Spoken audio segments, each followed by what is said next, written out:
Continuing production of The Open Mind has been made possible by grants from the Rosalind P. Walter Foundation, the Bluestein Family Foundation, the Joan Gans CUNY and Peter G. Peterson Fund, the Malkin Fund, the May and Samuel Rudin Family Foundation, the Joanne and Kenneth Wellner Foundation, the John D. and Catherine T. MacArthur Foundation, and from the corporate community, Mutual of America.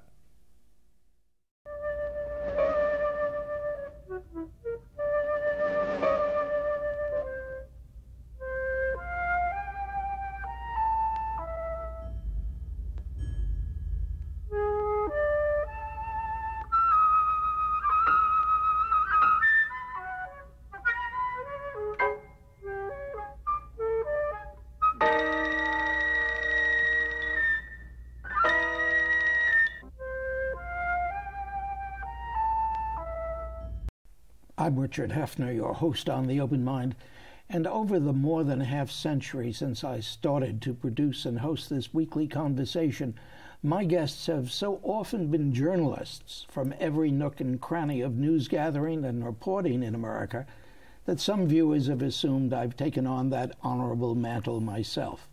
Well, I haven't.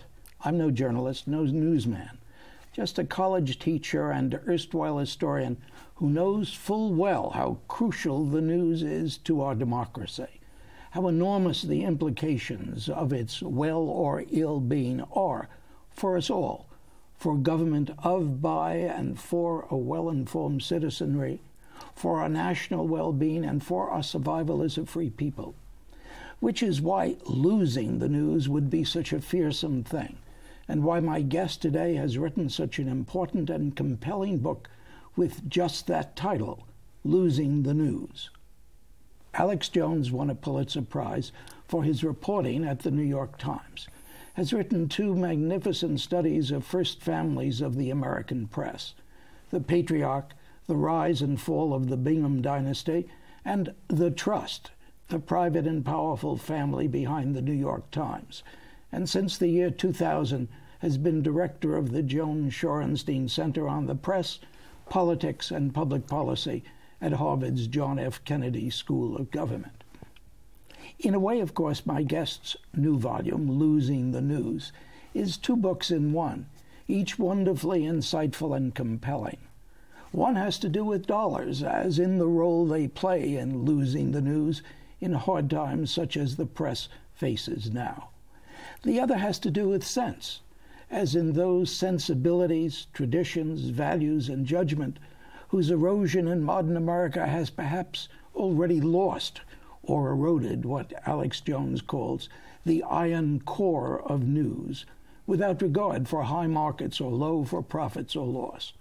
We should discuss both books, but first let me ask my guest precisely what he means by this iron core of news, since he tells us right up front that it does not include Paris Hilton's latest escapade or an account of the Yankees game or the U.S. Open.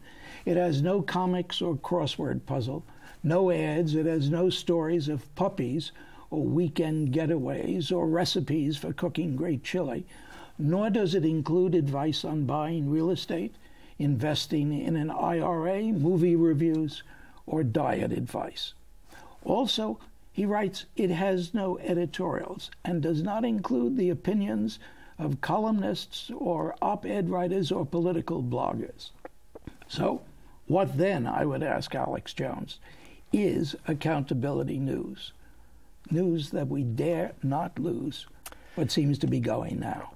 Richard, when I was thinking of this issue, I somehow came to this image of this kind of rusted, pitted, ugly steel cannonball. And I thought, you know, this is the essence of what I care about and what is really in jeopardy. This is the core, the iron core as I call it, of reported news on politics, on policy, investigative reporting, the kind of reporting that tells you what's happening with swine flu and what's happening with global warming, and in the case of sports, occasionally what's happening with steroid use. But it is reported news. It is not opinion, and it's news on the things that make the American First Amendment important, because it protects the kind of reporting I'm talking about as a mechanism for safeguarding democracy, as you so eloquently said in your introduction. This kind of news, as we watched the first television, local television, national television, and now newspapers come under increasing assault economically and in a kind of way psychically, it's being eroded from within. This steel ball that is the thing that is at the core of this national conversation we have about politics is something that is becoming rusty, lighter. Well, somewhere in your book, and I appreciated what you wrote and what you just said now, but somewhere in your book you say the best estimate is that about 15% of the newspaper today is that iron core. About 15%, if you look at a newspaper from beginning to end and you look at all of the pages devoted to sports and everything else and ads, and you take the kind of reporting I'm talking about and set it aside, it's probably about 15% of the total space.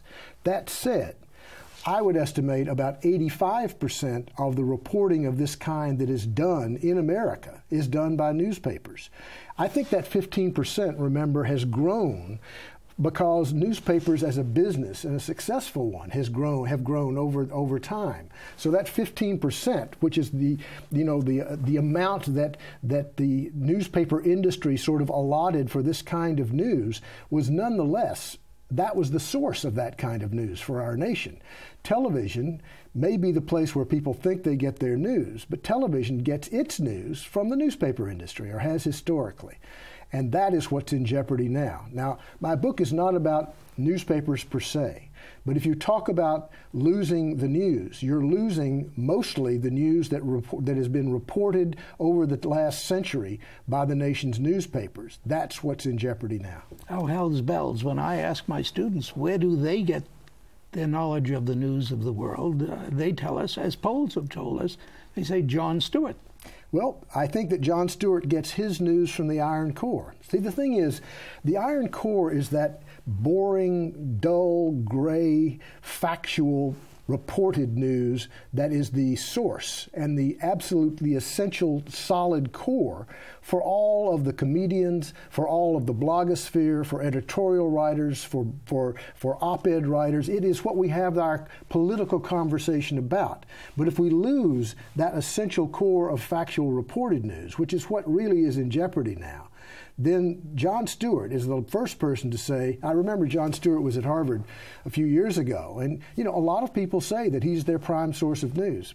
He was in the Kennedy School, and he said, I have heard that many of you think of me as your prime source of news. How many of you think of me as your number one source of news? And, hands went up like the whole place erupted that way. And he took one look at them and shook his head and said, that's pathetic. Jon Stewart is a man who really does understand what's going on and is very concerned about it and has spoken about it. I think that he understands that not only is this kind of news in jeopardy, but a whole culture of journalism ethics, of objective reporting, of a sort of discipline of verification is going away, or at least is in jeopardy, because of what's happening to newspapers economically in the face of the digital onslaught. Now, the digital world is here, and in many ways it's a glorious thing. But it is important that as we move to a digital world, that we not lose the news, because as a society, we can't afford to do that. When I read your description of that iron core, I thought back to a program that I did, and you'll appreciate this, with Lester Markel about a half century ago when Channel 13 began, when we put it on the air at the very beginning of the 60s. And he said something that was, in a sense, very different.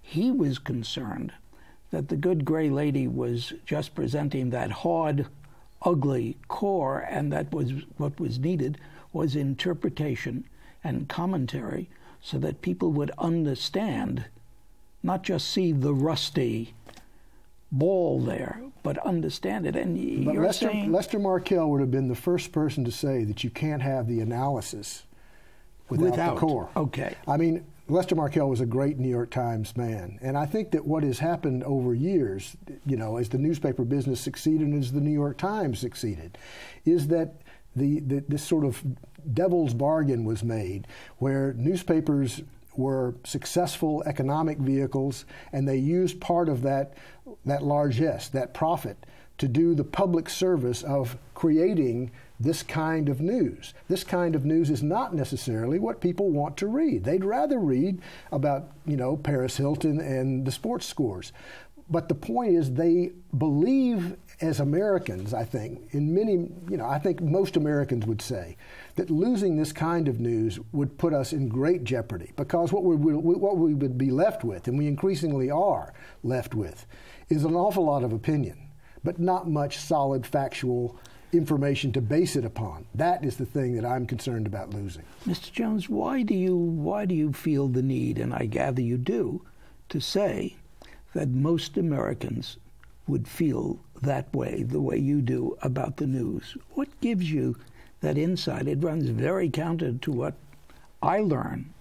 I don't think what I'm saying is that most Americans embrace the press. They think very skeptically about the press. I know. But I think that most Americans, no matter what they think about the press, do not believe that they want the press to go away, to stop doing its watchdog function, even though they may not like it when it's their ox being gored by an investigative story. I think they don't want to live in an environment, a community, where nobody is watching City Hall and nobody is in the State House looking at what's going on in the governor's office. You don't think that's wishful thinking? I do not think that's wishful thinking for anybody who's a grown-up, let me put it that way. And I don't think it's that way for many people. I don't think that feeling that way means that people will take the time and trouble to inform themselves, but they want it to be there. It's sort of like believing that something is important, like public television. Even though you may not spend an enormous amount of time watching it, you certainly understand that it's very important that it exists. I would say this is in the category of people knowing that something needs to be there. Even though you may not want to read the article about what the City Council is doing, you certainly believe that it's in your interest for somebody responsible to be watching what they're doing and to have that information, available. That is something that I think most Americans with reasonable common sense would agree upon. I think you're letting us much too easily off the hook, because it seems to me, I can't argue this question with you, you're a newsman. You come from a news family. You are part still of a news family. Most Americans, I think, if there were much of a dam, the same dam you're talking about that they gave, we wouldn't be in the pickle we're in now. Well, I don't know. There have been polls that asked people, would you care if your local newspaper went out of business? And a lot of people said, no, I don't care. I wouldn't care a bit. Well, I live in Boston.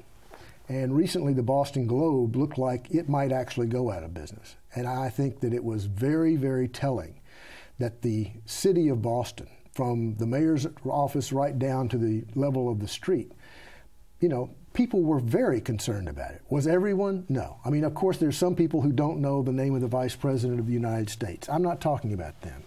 But I think that for an awful lot of people, whether they are active readers of this kind of news, they recognize the importance of it. But, look, even if there weren't, even if it is something that only a minority of Americans care about, I believe it is too important to abandon. I think it is too important, no matter how popular it is or how unpopular it is, to allow something like this that is so critical to our protection as a democratic society. To allow that to go away, I think would be a tragedy. Isn't that a good enough thing to say? As far as I'm concerned, but I guess maybe I have more confidence in the right thinking of people, even though I don't expect people to do what they say or to follow what they think. I don't think that there are many people. You can look at polls of the people who criticize the press strongly. but who nevertheless say they are glad that there is this watchdog function being performed, even though they may not like their local newspaper or they may not like the New York Times or whoever. They value the function, and I think they recognize that it is very important in a nation like ours, where there are very powerful individuals and very powerful institutions, that someone has to take the responsibility for holding those institutions accountable. The press is far from perfect, but it's critical to that job. You say in your book, excuse me, that certainly we'll have the Washington Post and the New York Times with us. We hope. Now you add, we hope. Well, I mean, I think that it is, let me put it this way. I think that the New York Times and the Washington Post will be the last to go down. If those two newspapers go down, then all the others have already gone down before them. In my opinion, that would be truly a national catastrophe. Okay, now, aside from what you or I want. But I don't think they are going to go down. You don't? No. What's going to stop them? First of all, I think that let's look at because they're two different news organizations and they have different economic situations and they're approaching the future somewhat differently. The New York Times, which is where I was, so I admit prejudice in that regard, is, I think, indispensable to this country, to the world.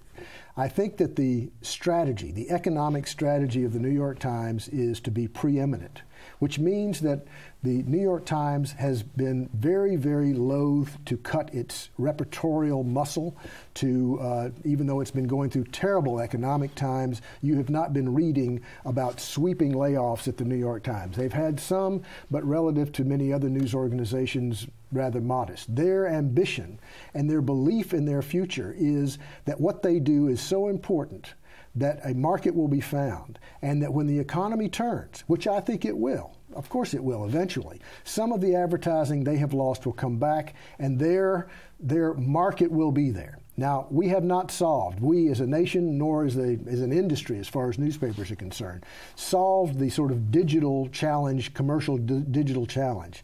But I sincerely believe that institutions like the New York Times are so vital that they will not be allowed to fail, that they will find a way, and that they will find a way both as print products, which I think a lot of people have sort of given up on too quickly, and digitally. The New York Times has the largest audience for its website of any newspaper in the country, and I think that's going to be something that, you know, in a couple of years will stand them in good stead.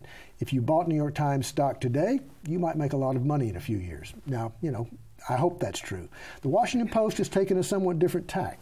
The New York Times is a national newspaper.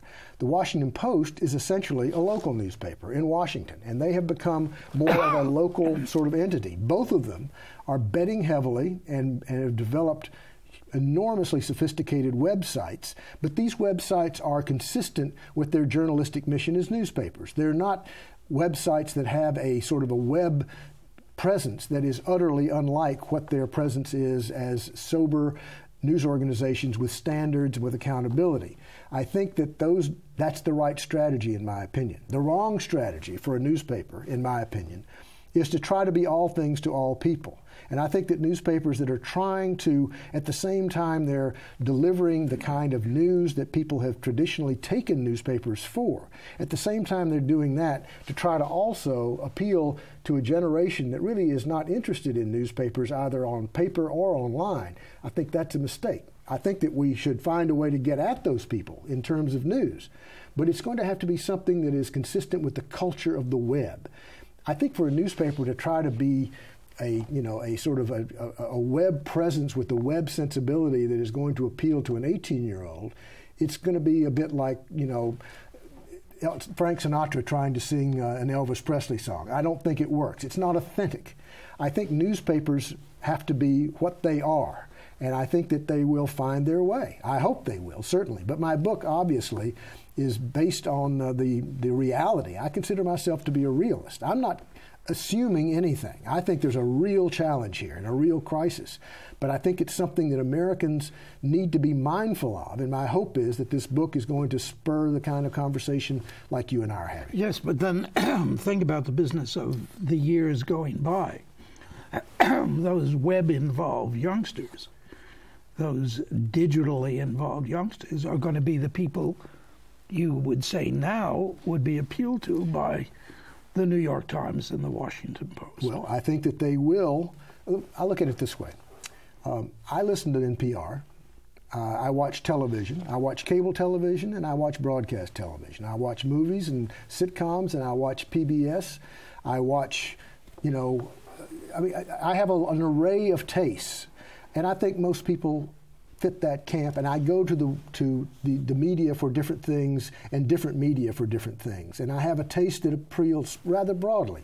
I think that if we take the idea that the globalization the web makes possible has changed us into entirely globalized creatures, it is incorrect. I think we are global in that sense that there are no boundaries. But we are also living locally. All of us, after a certain period of transience as young people, when we settle down, when we become identified with a place, that's when a newspaper, and I mean a newspaper in print and online, is something that becomes important to us.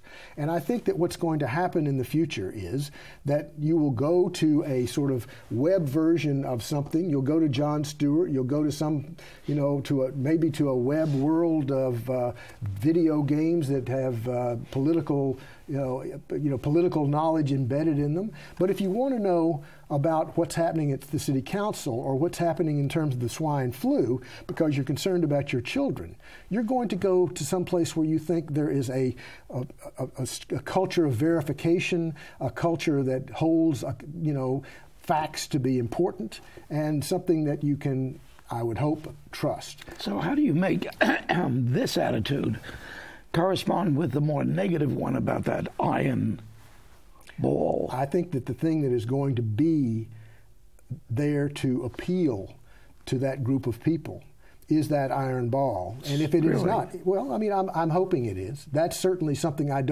think, let me put it this way. If newspapers cease to have that function, if that iron core goes away and newspapers simply adapt to the future by creating an economic model that has no values, that is not focused on serious news, at least in a significant way, then saving newspapers is immaterial because they will not be contributing the public service mission that they have contributed historically throughout the 20th century. And I think that really is in jeopardy because newspapers are now frantically trying to find ways to save themselves. And that public service mission is something that has got to be carefully nurtured, and I think that people who love newspapers need to remind the people who run those newspapers that this is what makes newspapers worth saving. It's not the T-ball scores or Paris Hilton. It's this kind of news that makes newspapers something to worry about and made me feel like I wanted to write a book about it. Just in terms of dollars and cents, not the cents we want to still talk about, but the pennies and the dollars. Can we come out of this spin that we're in? Well, it's interesting.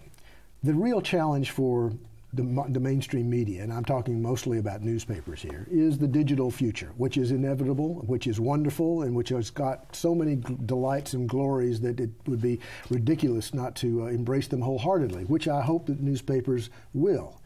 But that is a challenge the newspaper industry has been slow to understand and to adapt to. They've really not done very well with that. Oddly enough, this terrible economic downturn has put newspapers in such stressful situation economically that they have been forced to basically reconstruct themselves as industrial products, pared down to something that is a lot more realistic. Newspaper industry is never going to be what it was in the sort of the 1980s when it was very, very profitable and everybody was fat, dumb, and happy. Those days are gone. I don't think anybody is deluding themselves about that. But it's still a good business. Even in this economic climate, most newspapers are making a profit.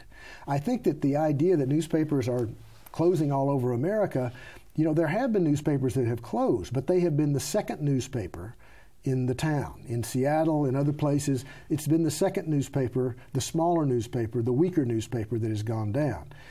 if we find newspapers that are essentially the only newspaper in a town of any size going out of business, that will be a different situation. You don't think we will? Well, I don't know. I hope we won't. But I think that was the wake-up call that came in Boston that freaked Boston right out of its wig and awakened the power structure. Because, it's not just a matter of the news, although that's, of course, the center of it. It's the institutional power that newspapers have in communities. I'm a newspaper guy. Maybe I'm prejudiced in this regard, but it's hard for me to believe that there are going to be institutions that will emerge from the web that are going to have that kind of power. And I mean the power of having an economic base that will make it possible for the journalists at a newspaper to take on the establishment, to fight for records that have been hidden behind closed doors, to deal with lawsuits. And also will have the muzzle velocity to make the power structure of a community pay attention. I'll give you an example. In Boston, one of the great moments for the Boston Globe was its revelations about the Catholic Church abuse of kids. Well, much of that information had already been published by the Boston Phoenix, an alternative newspaper, a good newspaper, but an alternative newspaper. And the Catholic Church blew it off. When the Boston Globe came out the Sunday, I remember it well, with this story, banner on the front page, the Catholic Church could no longer avert its eyes. It had to deal with this. That is the muzzle velocity of a newspaper, and I think that is true in virtually every town still today. That's something that I think anybody who cares about a community will not want to see go away. Okay, that's the end of our program today, but you promised you'd sit there and we'll do another program. I hope, we're taping this at the end of May, I hope that what you say about the Boston Globe and the optimism that you express, you'll still express when this program is on the air. Well, there's such a thing as hope. Good. Thanks so much for joining me today, Alex. Thank you. And thanks to you in the audience. I hope you join us again next time. Meanwhile, as an old friend used to say, good night and good luck. And do visit the Open Mind website at theopenmind.tv.